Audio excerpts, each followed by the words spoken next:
একটা কথা বোঝেন, আল্লাহ তাআলা সূরা আসরের মধ্যে মূল বিষয় কি বলছে জানেন?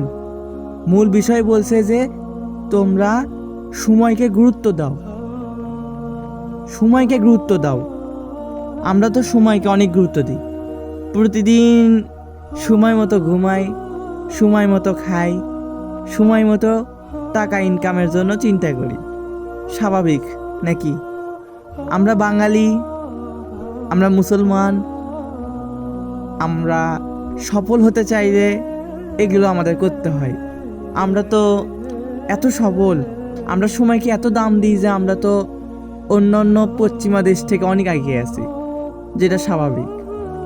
আমরা সময়কে বহুত গুরুত্ব দিই, গুরুত্ব দিতে দিতে আমরা এক কথায় আমরা এতটা গুরুত্ব দিচ্ছি যে আমরা ভুলেই গেছি যে আমাদের গুরুত্ব যে আল্লাহ তাআলা দিতে বলছে একটা বিষয়ে, আসলে কি আমরা সেই গুরুত্ব দিচ্ছি, মানে সেই বিষয়টাকে গুরুত্ব দিচ্ছি, নাকি এমনি একটা আলাদা একটা সার্কাস হিসেবে গুরুত্ব দিচ্ছি? আল্লাহ তাআলা কোরআনে বলছে তোমরা সময়কে গুরুত্ব দাও, কিন্তু আমরা এইভাবে এটাই ভাবি যে সময়কে গুরুত্ব দেওয়া বলতে সময়কে নষ্ট না করা বোঝানো হচ্ছে, কারণ সময় তো আর টাকা দিয়ে কিনতে পাওয়া যায় না। আচ্ছা, আমি এই আলোচনার একটা যেটা মানে মেইন পয়েন্টটা আমি যেটা বুঝাতে চাচ্ছি সেটা বোঝানোর আগে একটা উদাহরণ দিয়ে নিই, তাহলে হয়তো আপনার সুবিধা হইতে পারে।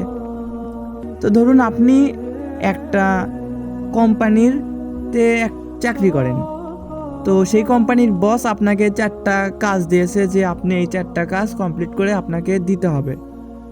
তো আপনি কি করলেন? আপনি 2টা কাজ করলেন আর 2টা কাজ করলেন না। এখন কি জন্য করলেন না? কারণ আপনার ওই 2টা কাজ ভালো লাগে না।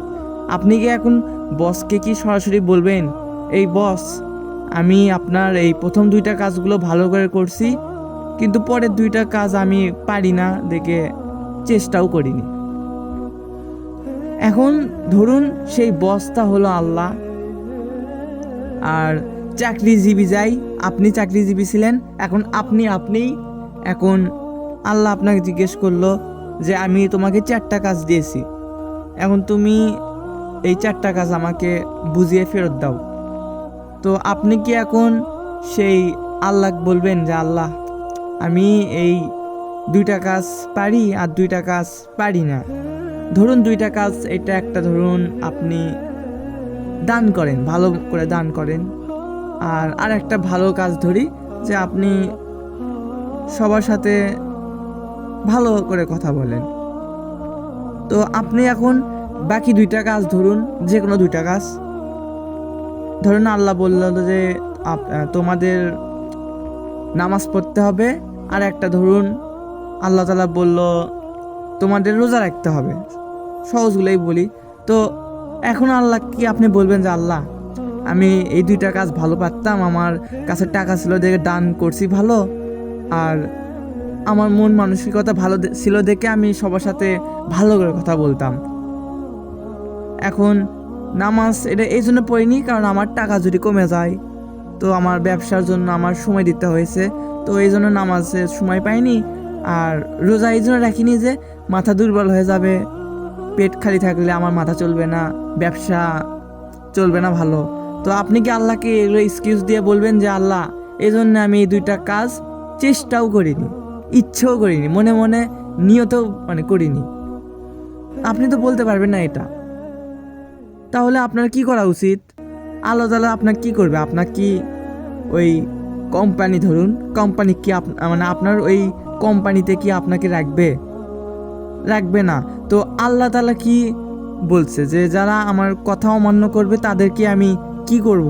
জাহান্নামের ব্যাপারে অনেক কিছুই তো আপনারা জানেনই। তো আল্লাহ তাআলা সহজভাবে বলে দিয়েছে যে যারা আমার কথা অমান্য করবে তাদের এইগুলো শাস্তি হবে।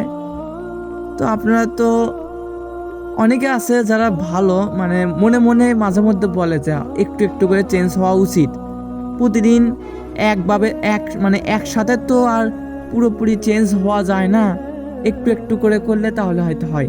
অনেকে আবার মনে মনে দিয়েও একটা বিশ্বাস রাখে যে হ্যাঁ আমি আস্তে আস্তে করে সব খারাপ কাজগুলো ছাড়বো আর ভালো কাজগুলো ধরবো। তো তাদের মধ্যে তো আবার দেখবেন যে বেশিরভাগই পারে না। কি জন্য পারে না জানেন?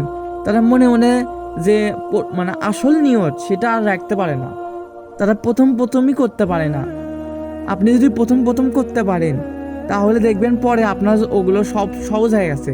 আপনি শুধু একদিন ফজরের নামাজ পড়েন জামাতের সাথে, মনে মনে কঠিন, সর্বপ্রথম কাজই মনে মনের যেই নিয়তটা এটা সবচেয়ে কঠিন হওয়া, মানে আপনার এটা মাথার মধ্যে একবার গেঁথে যাওয়া যে আমি কর্মই, যতই বাধা বিপত্তি আসুক তাহলে আপনি ওই কাজ করতে পারবেন। আর যখন আপনি করবেন, প্রথমে একবার করবেন, পরের বার থেকে দেখবেন যে অনেক সহজ হয়ে গেছে। প্রথমবার 100% কঠিন লাগবে, পরে এবার 50%, পরে এবার দেখবেন যে 30-20 ইঙ্গি করতে করতে যখন অভ্যেস হয়ে যাবি, ভালো কাজে আপনার আর ওটা তেমন কিছু মনে হবি না। আপনি কিছু একটা করুন, সারাদিন তো অনেক টাকাই ইনকাম করছেন, দিনে 5 মিনিট 10 মিনিট হলেও একটু মানে ভাবুন, একটু চিন্তা করুন আলাদা ব্যাপারে। বেশি বলছি না, প্রথমে 1 সপ্তাহ শুধু 5 মিনিট সময় দিন। 5 মিনিট খালি ভাববেন যে আমার আল্লাহ যে সময়ের গুরুত্ব দিতে বলছে, তো গুরুত্ব এখানে কি বিষয় আল্লাহ গুরুত্ব দিতে পারেন, খালি এটা চিন্তা করবেন। নামাজ যদি নাই পড়েন তো পড়া লাগবে না, এতদিন পড়েননি তাহলে কি, এখন না পড়লেও কি, কিছু হবে না। কিন্তু শেষ ভালো যার সব ভালো তার। শেষ টাইমে যদি আপনি ভালো হয়ে যান, ইমানের সাথে মৃত্যুবরণ করেন, তাহলে আপনার জীবন সার্থক।